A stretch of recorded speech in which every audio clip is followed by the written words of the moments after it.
దేశంలో ఎక్కడా లేని విధంగా రాష్ట్రంలో బీసీల అభ్యున్నతికి కృషి చేశామని ముఖ్యమంత్రి వైఎస్ రాజశేఖర రెడ్డి అన్నారు. ఇక ఏ కులానికి కొత్తగా చేయాల్సిందేమీ లేదని అన్నారు. తనను కలిసిన బీసీ కులాల నేతలతో ఆయన మాట్లాడారు. వృత్తి విద్య కోర్సులు చదువుతున్న బీసీ విద్యార్థులందరికీ ప్రభుత్వమే ఫీజులు భరిస్తోందని ఆయన గుర్తు చేశారు. బీసీల రిజర్వేషన్లను 20 నుంచి 50% పెంచాలని సంఘ నేతలు సీఎంను కోరారు.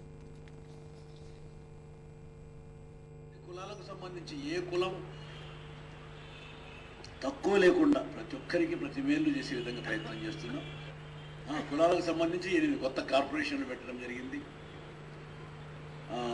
వాళ్ళకేమో మన ఆరికడకలకు సంబంధించి ఆ పాత మార్కెట్లు మళ్ళీ ఆధునీకరణ చేసి ఏర్పాటు చేయడం జరుగుతుంది. స్లాటర్ హౌస్లు ఒక్క సంవత్సరంలో 300 అసెంబ్లీ నియోజకవర్గాల్లో కాలేజీ గర్ల్స్ హాస్టల్స్, ప్రతి అసెంబ్లీ నియోజకవర్గంలోనే ఇప్పుడు కాలేజీ గర్ల్స్ హాస్టల్ ఉంది.